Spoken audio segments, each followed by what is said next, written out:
How's it going, boys? Johnny Superb Man here, and I want to bring you guys a quick update video about how we're enhancing our EASHL series.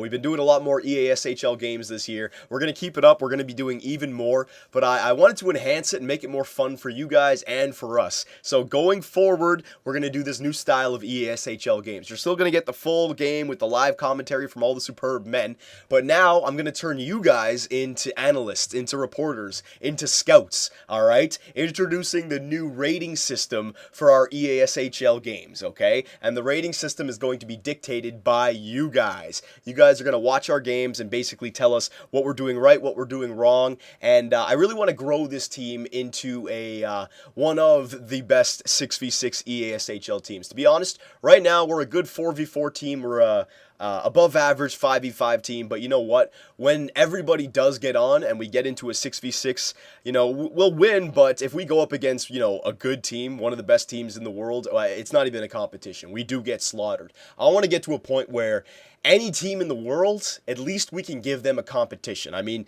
trying to become the best team in the world, that's a big goal. That's hard to get to, right? But I want to at least be competitive, and I want to start from the ground up, and you guys are going to help us out with that, all right? So this is the new rating system I got, and basically going forward with every game that you guys watch, I want you guys to use this, use all these ratings to kind of scout or give reports on each one of us playing in the games, all right? So I'll go down the list here. There's 7 different categories for ratings: defense, discipline, positioning, playmaking, finishing, consistency, clutch, and poise, all right? Just like for NHL 14, all these individual stats, and each one of them have a range between 1 and 5. You can't go lower than 1, you can't go above 5. And the intervals are 0.5, so you can go from 1 to 1.5 to 2, 2.5, 3, 3.5, 4, 4.5, and 5. Those are all the individual ratings that you can get for each one of these categories, right?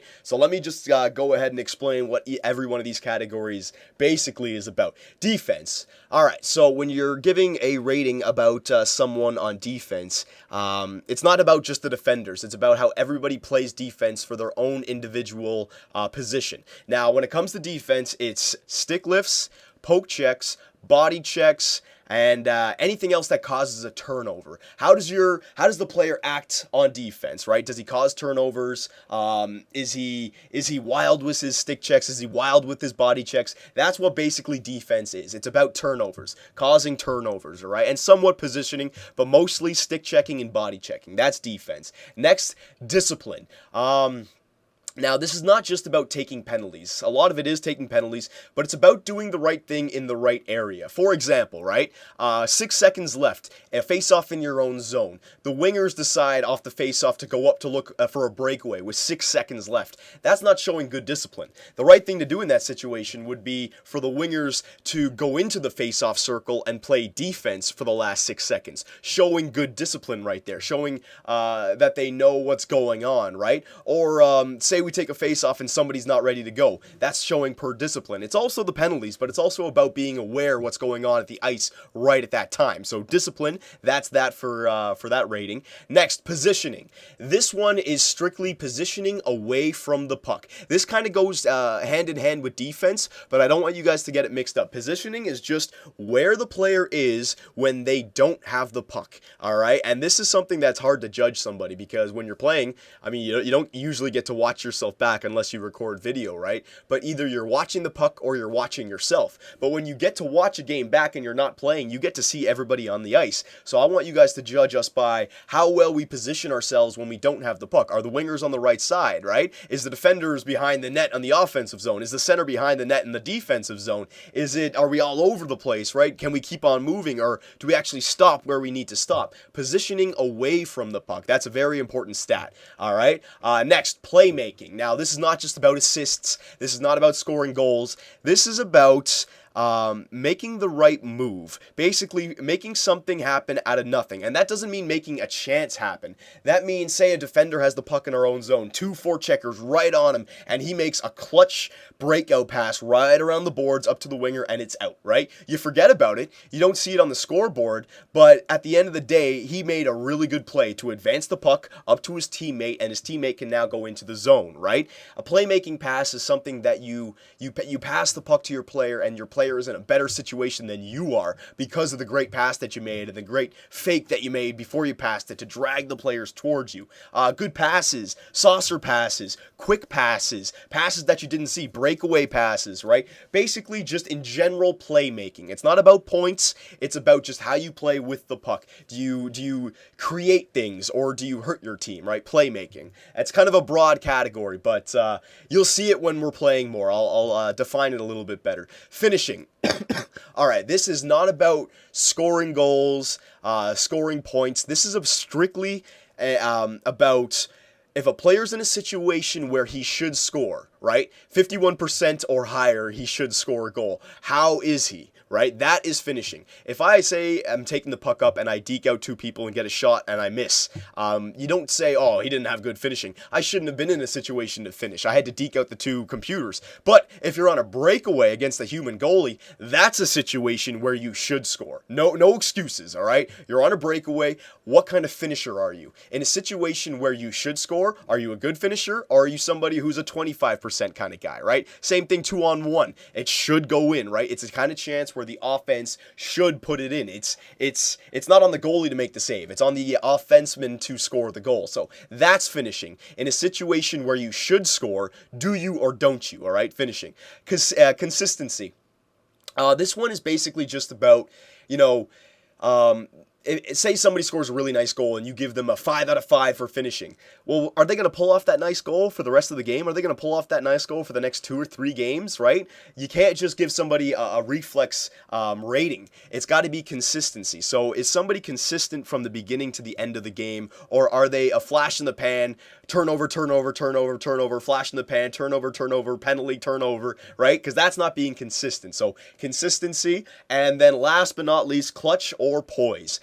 This stat is basically how does the player play at the end of the game when the game is on the line, right? When something is really important out there. It's easy to get a highlight reel goal in the first 5 minutes when the other team is not really settled in just yet. The game is still 0-0, regular season game, right? It's another thing to tie up the game with 5 seconds left on an end-to-end goal where you deked out 2 or 3 people to make something happen, or you deked out 2 or 3 people to make an amazing backdoor pass where it was just a tap in, right? That would be a clutch goal. So clutch is basically about how the player plays when the game really matters. Overtime, last 5 minutes of the game, penalty kill when it matters, power play when it matters. That's clutch and poise, okay? So there's all the criteria. We're going to define it more when we're playing the games for you guys, but that's basically what I want you guys to do. I want you guys to give us a rating for every single one of those categories. Now, you can go back and watch the games that we've already done in the EASHL, but I've already told my teammates it's a clean slate. We're starting from now going forward,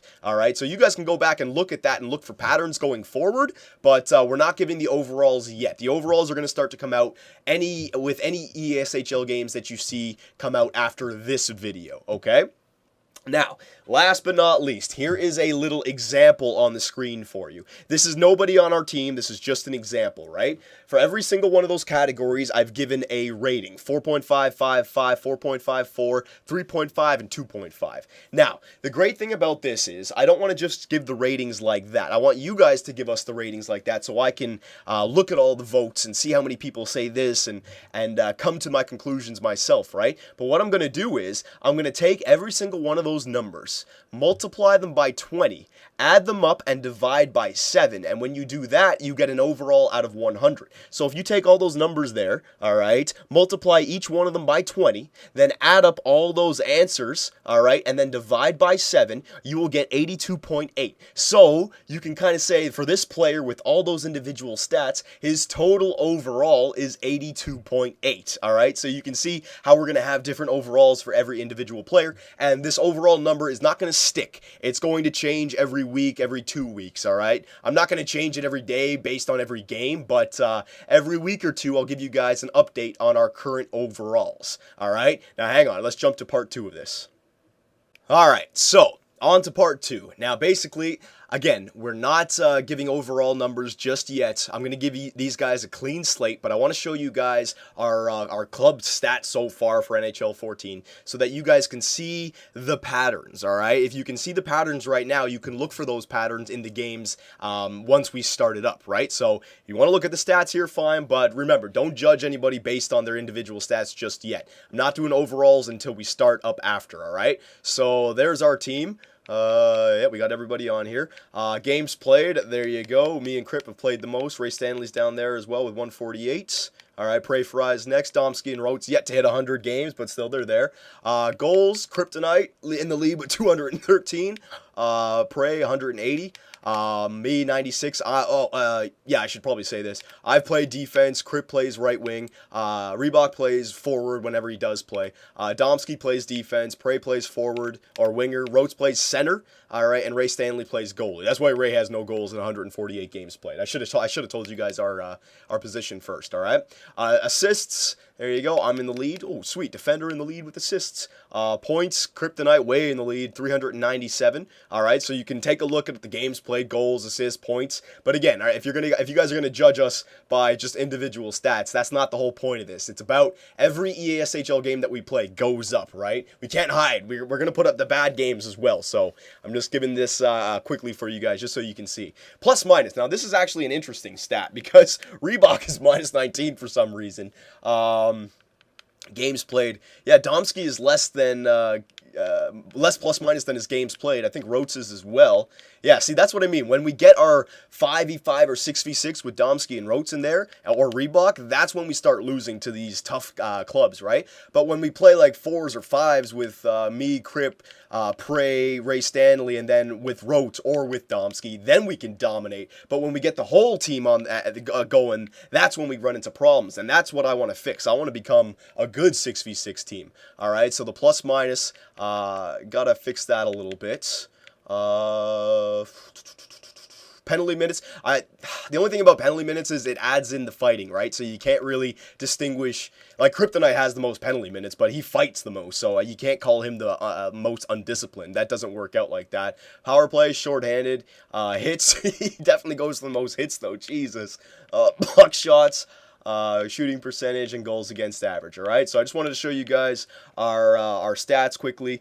But yeah, so going forward with the EASHL series, in every game that we show, I want you guys to really be blunt with us. Go ahead and give us a rating out of for every one of those categories. You don't have to go through every player and give every player a rating. If you just want for this episode to scout Ray Stanley or to scout Domsky, you can do that and just give a whole scouting report on Domsky and give his defense, his discipline, all that a number, right? And then when I go back, I can take all the comments into account and basically come up with a number that looks fair, you know, because obviously we're going to have a wide range of opinion on this, but that's the whole point, all right? You guys are going to make us better with your opinions, all right? And it'll give our ESHL team, the other guys, a chance to watch their own gameplay some more and be criticized for it. All right, boys, so if you have any suggestions on how we can improve this, another category that might need to be added in, let me know. I'll be active in the comments to answer any of your questions about this if you do, and the individual rating systems. Don't worry, we'll get this ironed out before the next ESHL game. And within a week or two, I still have the bad throat, but within a week or two, we will be coming out with another ESHL game to start this up. All right, boys, and I will see you there.